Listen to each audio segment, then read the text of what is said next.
days ahead. It will still be cool tomorrow, but will quickly warm up to 70 degrees Thursday and Friday. A beautiful weekend, and then next week will be even warmer. All those details are coming up. Now at 10, Augusta leaders looking to shut down electricity at a boating dock. What you need to know. Also ahead, a child is dead in Burke County. Investigators have arrested the mother. And a decision on the future of the boathouse. We have a look at what will happen to the building as your news at 10 starts now. Live from Television Park, this is WJBF News Channel 6 at 10 on BTV. Good evening, I'm Bria Smith. Thank you for joining us.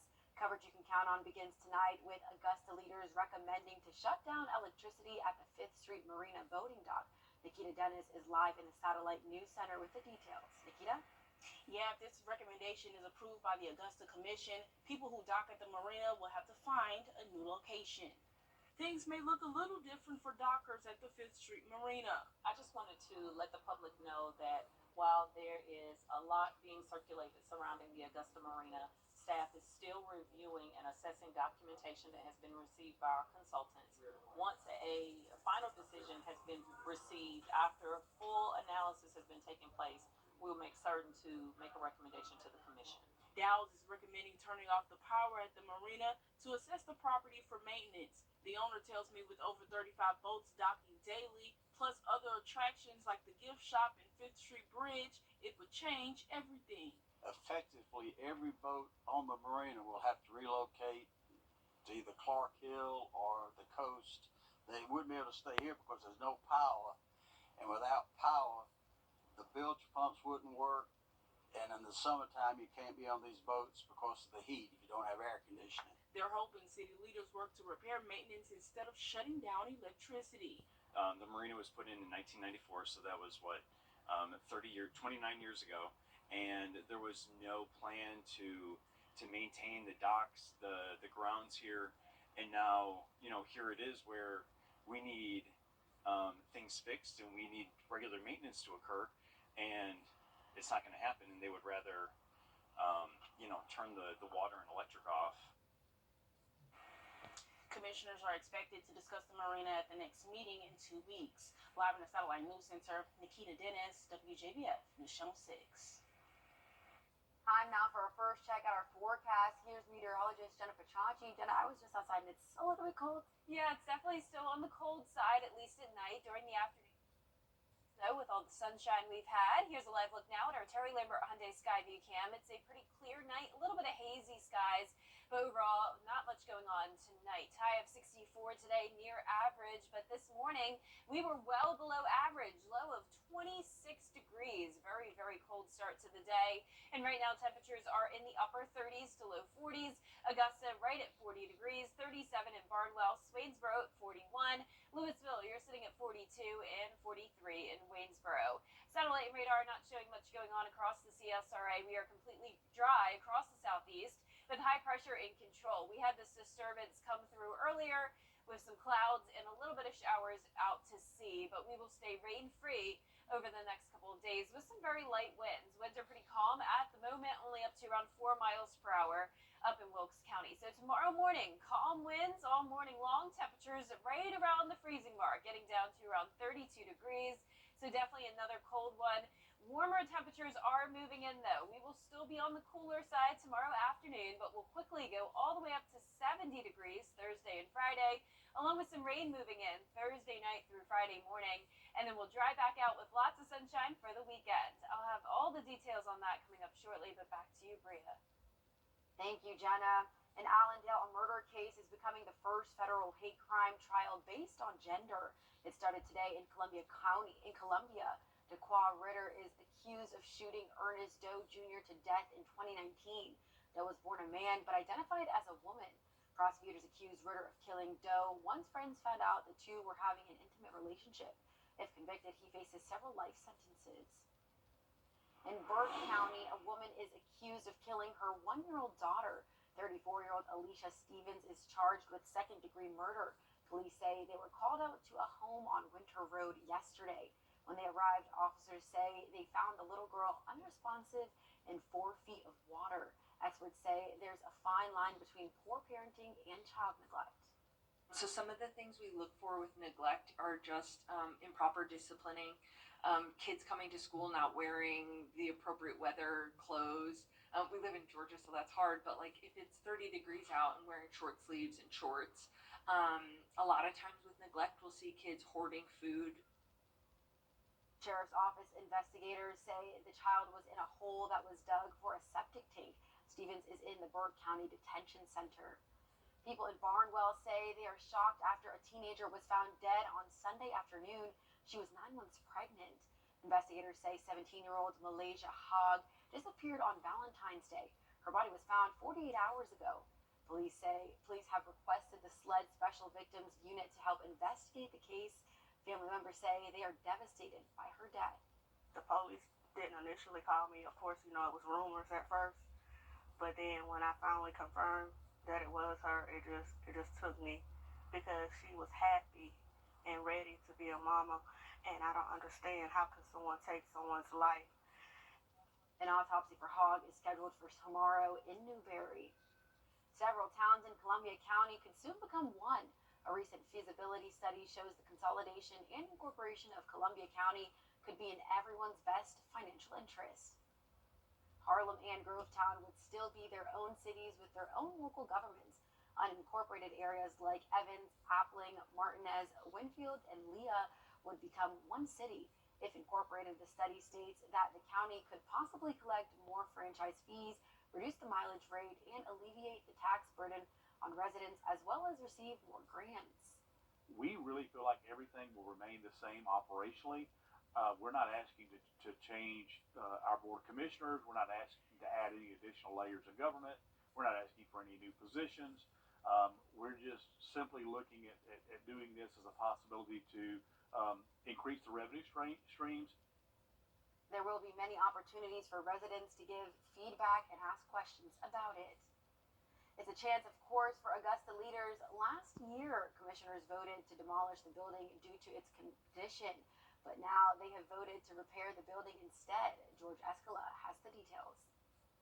Last year, Augusta leaders wanted the boathouse gone. Now city leaders voting to fix it up. The boathouse situation is a tough situation because you have an organization using the boathouse, and the students who are utilizing that building, they need a home. And so our decision to, kind of help that organization stay put. The move now allows the rowing club to remain at the boathouse. Some commissioners saying they changed their minds on tearing it down after seeing the condition of the building for themselves. I felt like, let's tear it down and rebuild it.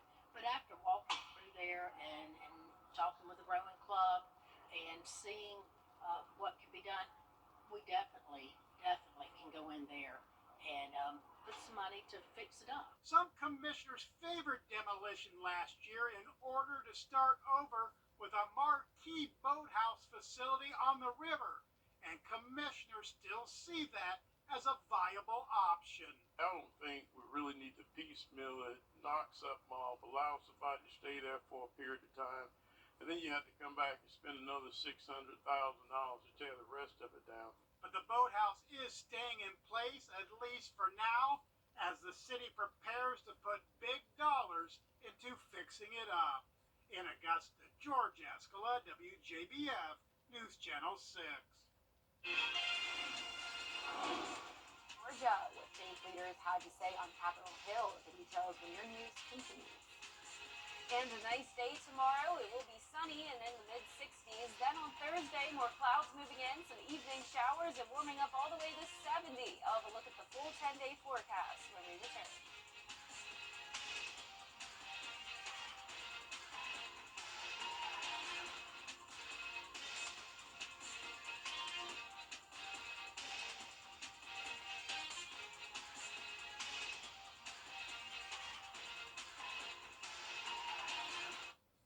What's under your home? Now, your most most accurate forecast with WJBF Live Viper 6. Good evening. It's another cold night. Here's a live look at our Terry Lambert Hyundai Skyview cam outside the station. It is clear outside with the temperature right at 40 degrees. Winds are calm. Dew points are low in the 30s. Visibility perfect tonight. Temperatures anywhere from the upper 30s to low 40s. 42 in Sparta and Sandersville. 39 in Aiken, 37 in Barnwell, our coldest spot. And as for satellite and radar, we're definitely not seeing any rain and really not any clouds either. All of the southeast under high pressure, that's down in the Gulf of Mexico, and just a minor disturbance off the coast with some clouds and showers not impacting land. So for tomorrow morning, 32 right at the freezing mark, so we will be warmer than it was last night and early this morning, but nonetheless still pretty chilly. Then as we go throughout the day, we'll warm up to 62 at 2 o'clock. Plenty of sunshine tomorrow. And notice our low temperatures all over the place over the next several days. We're seeing 30s, 40s, and even up to 50 degrees going into your Friday morning and next Tuesday morning. And that will be due to clouds taking over along with some rain chances. High temperatures also a little bit all over the place. 64 tomorrow, right to the 70-degree mark Thursday and Friday. We'll briefly drop back down into the mid-60s Saturday. And then next week, getting even warmer into the mid-70s. So I'm expecting above average temperatures to finish off the month of February for all of the southeast with those mid-70s. So it's already going to be feeling like spring, though it is still around a month away until the first day of spring. And we already have spring-like allergies. We're having pollen levels go from medium all the way up to high levels on Saturday. So keep that in mind if you suffer from allergies. Not much rain to help with the pollen. High pressure staying in control for now. Really not even seeing any clouds on Wednesday. Thursday is a little bit of a different situation. We'll see more cloud cover Thursday evening. And notice all this moisture approaching ahead of this cold front. Now, all of this will be very scattered and light, so this will come in late Thursday night into Friday morning. This is 6 a.m., so when you're headed out the door for school or work, just may want to bring the rain gear with you. But you don't have to worry about any flooding or severe weather. Rainfall total is not impressive here, only up to around a tenth of an inch, quarter of an inch at most. Lows tonight in the upper 20s to around the freezing mark. Highs tomorrow right around 60 to 65 degrees. And that 10-day forecast showing the warming trend going up to 70 Thursday and Friday with that 40% chance of rain Friday morning. No chance of rain over the weekend. Will be beautiful for some outdoor plans. Next week, all the way up to 75 next Tuesday, followed by some rain Wednesday through Friday. So I'm super excited for the warm temperatures. Definitely going to be feeling really nice. Definitely. I think you brought that Florida sun with you. I know. It was so nice down there, and I'm trying to bring it back here. Yeah. Exactly. Thank you, Jenna. Georgia lawmakers are looking at ways to tackle Your dreams and reality. At Tile Center, our passion is for people and the living space they share. We totally understand that your home is a big part of your life, and our goals are to inspire your creativity. We'll help you feel comfortable about transforming your living space into a showplace you can be really proud of. Come see why for yourself at any of our locations at Tile Center or online at tilecenter.com. Your tile and stone experts.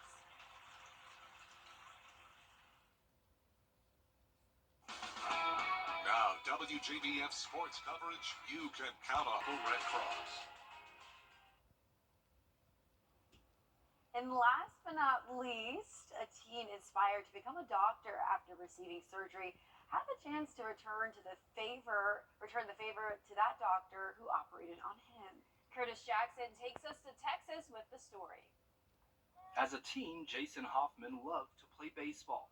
Unfortunately, his season, though, was cut short due to an injury he suffered while in a game. Delayed still, head first into third base, had a both bone forearm fracture, went down to the emergency room, had a close reduced, and splinted. Later developed something called compartment syndrome. And that's when Dr. Sheen realized he had to act fast. He said, hey, we need to take him for surgery. We need to open up his arm immediately. And my mom was like, no way, send him to Dallas. Not happening. And Dr. Sheen said, hey, this is a time-sensitive thing. We need to open up his arm. We need to do it now. 5 surgeries later, Hoffman has a working arm and the scar to go with it. But that's not all that Hoffman left with. He also left with the feeling of wanting to help others just as Dr. Sheen had helped him. Decided, hey, I think I want to get into medicine, and went to Midwestern State University, and then ended up going to UNT Health Science Center for medicine. And now you can find the pair working alongside each other performing surgeries at the new United Regional Advanced Orthopedic Center. But there's something special about a certain surgery Hoffman performed on a very familiar patient. When he came on board, he'd gone through a fellowship, which is extra training, to do hip and knee surgeries to replace them. So when my hip got so bad that the patients were saying, "Aren't you going to have surgery?" It was time. So he fixed my hip. It's been great. You heard that right. The once injured teen was able to perform surgery on his mentor, who helped pave the way for Hoffman's future. What a sweet story. I It's know. so full circle. I love So that. cool. Yeah, what are the chances? I know you just become a doctor Yeah. and get to work by them. Well, for our forecast this week, it's going to be really nice. We are getting a little bit warmer. We have mostly sunny days ahead, just a little bit more cloud cover moving in Thursday with some rain Thursday night into Friday. At that point, we'll be at 70 degrees. Sunny and dry over the weekend in the mid-60s, and then next week, low to mid-70s for the first half of the week, then cooling down as we go into the first days of March. Well, thank you so much, Jenna. The news continues at the top of the hour on WJBF News Channel 6 at 11. And Until Gutierrez is next here on MeTV. Numbers Friday's jackpot could be more than $525 million. Good luck and have a great night. We've had a cool start to the week, and tomorrow will be pretty similar. A nice sunny day in the mid-60s, going all the way up to 70, though, Thursday and Friday with a few showers, and then a beautiful sunny weekend. All those details are coming up. Right now on News Channel 6 at 11, a local boating dock may be getting its power cut off. What this means for those who dock at the 5th Street Marina. Also ahead, Columbia County could soon be consolidated. How a new study may make it happen. And the push to help low-income families get to the polls. What faith leaders have to say on Capitol Hill. As your news at 11 starts now. Live from Television Park, this is WJBF News Channel 6 at 11. Good evening, I'm Bria Smith. Thank you for joining us. Coverage you can count on begins in Burke County as a woman is accused of killing her one-year-old daughter. 34-year-old Alicia Stevens is charged with second-degree murder. Police say they were called out to a home on Winter Road yesterday. When they arrived, officers say they found the little girl unresponsive in 4 feet of water. One expert reports neglect is the most common type of child abuse in Georgia. We spoke with Child Enrichment's Carrie Viola Brooke. She says there's a fine line between poor parenting and child neglect. Burke County Sheriff's Office investigators say yesterday's death of the one-year-old is a case of death by negligence. Carrie Viola Brooke tells us most people don't realize a child is being neglected until it becomes fatal. So some of the things we look for with neglect are just improper disciplining, kids coming to school not wearing the appropriate weather clothes.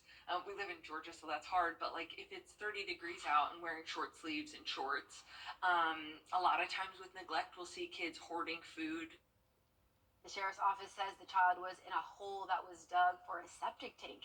Stevens is in the Burke County Detention Center. In Allendale, a murder case is becoming the first federal hate crime trial based on gender. It started today in Columbia. Daquan Ritter is accused of shooting Ernest Doe Jr. to death in 2019. Doe was born a man but identified as a woman. Prosecutors accused Ritter of killing Doe once friends found out the two were having an intimate relationship. If convicted, he faces several life sentences. Time now for a first check of the weather forecast. Here's meteorologist Jenna Pachachi. Jenna? Well, it's another cold night, Bria. We had a really nice day, though. It was sunny with some comfortable temperatures. Not so comfortable anymore. Definitely need to bundle up again when headed out the door tomorrow morning. Here's a live look at our Terry Limbert Hyundai Skyview cam outside the station. As I mentioned, it was very comfortable today. High of 64, felt really nice. This morning, though, very, very cold. Low of 26. That is over 10 degrees below our average of 39. Now, we won't be nearly that cold tonight, but we will be around the freezing mark. You can see we're already dipping down into those upper 30s in some spots. 37 in Augusta, 40 in McCormick. I believe that's a sensor issue there. You should be a little bit cooler than that in Allendale. 41 in Swainsboro. Gibson right at 40 and 42 in Waynesboro. Clear skies for all of us tonight. No rain to worry about over the next couple of days. High pressure is in control, settling into the Gulf of Mexico, and just a minor disturbance off the coast with some clouds and rain. Winds are very light, all under around 3 miles per hour. So we do have optimal cooling conditions once again tonight with those clear skies and calm winds.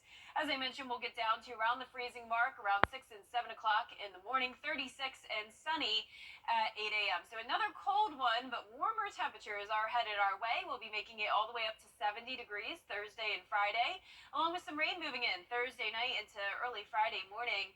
The weekend looks fantastic, though, and if you like the warmer weather, you'll definitely be excited for next week. So I'll have all those details coming up shortly, but back to you, Bria. Thank you, Jenna. Augusta leaders are recommending to shut down electricity and use it for the repairs. Several towns in Columbia County could soon become one. A recent feasibility study shows the consolidation and incorporation of Columbia County could be in everyone's best financial interest. Hannah Latier reports. Because Columbia County is so fiscally strong now, this really just adds to it. They did determine there were some revenue streams that Columbia County currently is not tapping into. The study states that the county could possibly collect more franchise fees, reduce the millage rate, and alleviate the tax burden on residents, as well as receive more grants. They determined that we could essentially potentially get over $8 million in additional revenue if we were a city. If we created this new city, it would become the 6th largest city in Georgia overnight. Unincorporated areas like Evans, Abilene, Martinez, Winfield, and Leah would become one city. Harlem and Grovetown would still be their own cities with their own local governments. A concern brought up by Harlem and Grovetown leaders is their ability to expand. Geographically, they couldn't grow, but what the report did show us was the city of Harlem and the city of Grovetown both have a significant amount of undeveloped land within their cities. So they could certainly continue to grow on the undeveloped land within their cities. They also questioned if mailing addresses would stay the same. Consultants found that we could still use our current addresses. Johnson says the changes would mainly be on paper. We really feel like everything will remain the same operationally. We're not asking to change our board of commissioners. We're not asking to add any additional layers of government. We're not asking for any new positions. We're just simply looking at doing this as a possibility to increase the revenue streams. As the proposal potentially moves its way through different levels of government before reaching the ballots next year, Johnson says there will be many opportunities for residents to give feedback and ask questions about it. Georgia lawmakers are looking at ways to tackle homelessness in the Peach State. The effort was part of a 30-state effort to mobilize low-income voters. Georgia Poor People's Campaign leaders say there are around 5 million low-income voters in Georgia. Faith leaders are asking lawmakers to improve wages and voting rights for people living in poverty. Poverty is the 4th leading cause of death, and poverty is rampant in this state. So listen to your constituents, and when they come to you with issues of poverty, listen when there are mass issues and start to fix them. The group also highlights pay disparities, saying billionaire wealth. Georgia lawmakers are looking at ways to tackle homelessness in the Peach State. The effort was part of a 30-state effort to mobilize low-income voters. Georgia Poor People's Campaign leaders say there are around 5 million low-income voters in Georgia. Faith leaders are asking lawmakers to improve wages and voting rights for people living in poverty. Poverty is the 4th leading cause of death, and poverty is rampant in this state. So listen to your constituents, and when they come to you with issues of poverty, listen when there are mass issues and start to fix them. The group also highlights pay disparities, saying billionaire wealth grew by $2 trillion during the pandemic. Coming up, your hometown road trip is on the road again. We'll have a preview of their stop in Wilmington, South Carolina, when coverage you can count on continues. It's a nice sunny day tomorrow with mild temperatures. We'll be in the mid-60s once again, but then going all the way up to 70 degrees on Thursday. More clouds moving in with some late-night rain. All those details when we return. This is going to be a 5 for 6 Skyview Network, sponsored by Terry Lambert Hyundai. Now, your most accurate forecast with WJBF Live 5 for 6. Good Tuesday evening. It's another calm night. Not much going on around the CSRA other than some cold temperatures once again. You're taking a live look at our Terry Lambert Hyundai Skyview cam in downtown Swainsboro. 37 already below the 40-degree mark here in town, dew point of 32.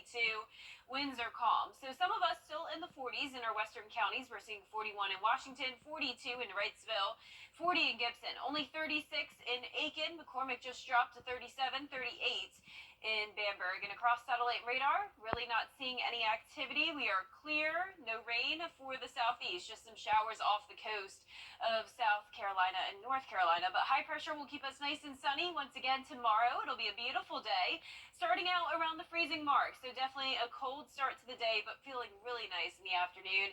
Very mild temperatures, and will feel great when you're out and about in the sun.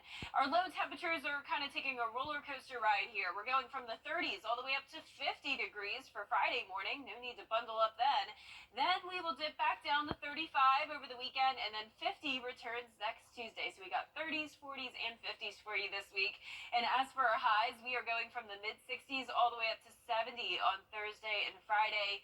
A brief cool down over the weekend, at least you could sort of call it a cool down. We'll be in those mid-60s, and then all the way up to 75 next Tuesday. So a very warm end to the month of February, above average temperatures all across the southeast. Then as we go into March, maybe a different situation. And speaking of March, that's when we'll have the first day of spring. Currently 28 days away, but it will definitely be feeling like it with the warm temperatures and, unfortunately, the pollen levels. Those are already at medium levels through Friday, and then going all the way up to high levels of juniper, elm, and alder on Saturday. So keep that in mind if you suffer from allergies. Not much rain to help with the pollen over the next couple of days. High pressure will stay in control. We are really not even going to see any clouds tomorrow. Lots of sunshine. Clouds start to build in from the west, though. Thursday evening, we have an approaching cold front with some scattered light rain showers ahead of it. So I'm expecting some rain, say anywhere from around 8 o'clock Thursday night through around 10 a.m. on Friday. So this is our feature cast at 6 a.m. on Friday morning. Notice the green showing up there on radar. And then once the cold front passes, that's when we'll dip back down into the 60s over the weekend. Rainfall totals really not a problem from this frontal passage, only up to 1/4 of an inch at the highest.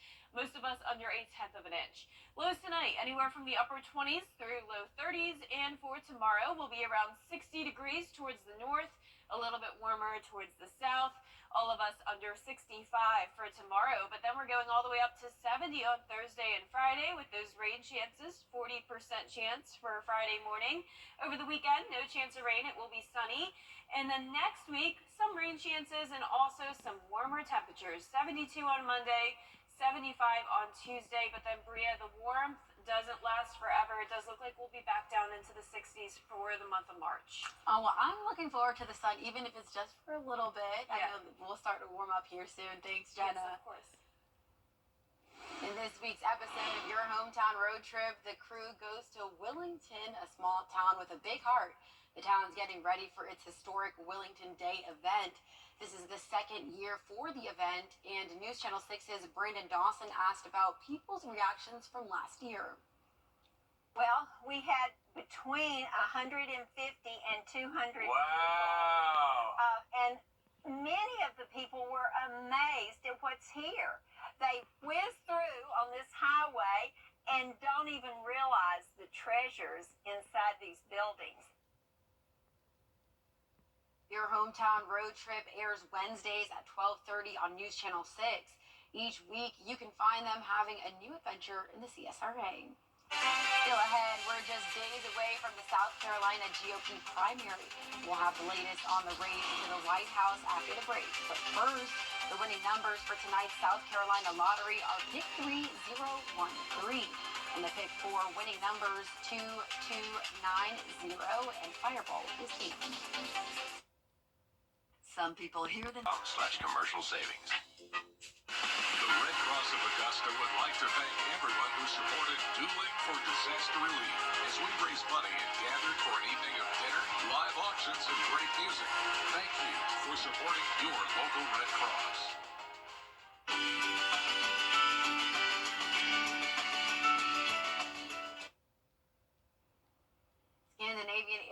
Airlines is offering a special flight to a mysterious destination. The only clue travelers will get before they take off is that the flight will last a few hours. The destination will be announced at some point during the flight. As the date for the mystery flight gets closer, those chosen by the airline will receive guidance on what to wear. More than 1,000 people signed up for the surprise flight. The trip will take off from Copenhagen in April. Okay, Wow. that's kind of hard.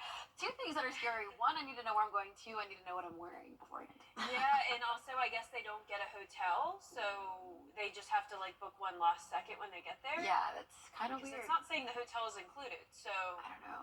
As long as it's an island or something with some sun. I know I need like at least an idea, like what part of the country or what part of the world are we going to? Exactly. But for a 10-day forecast, it will feel really nice and warm this week. 64 tomorrow with sunny skies, a little bit more cloud cover Thursday and Friday, reaching 70 degrees. Back to the 60s over the weekend, and then 70s come back quickly next week. 72 on Monday, 75 next Tuesday. That's our report for now. Thanks for watching, and be sure to download our mobile app for breaking news and weather. Our next news is at 4:30 a.m. with Mary Morrison and Mark Bishop. Good night.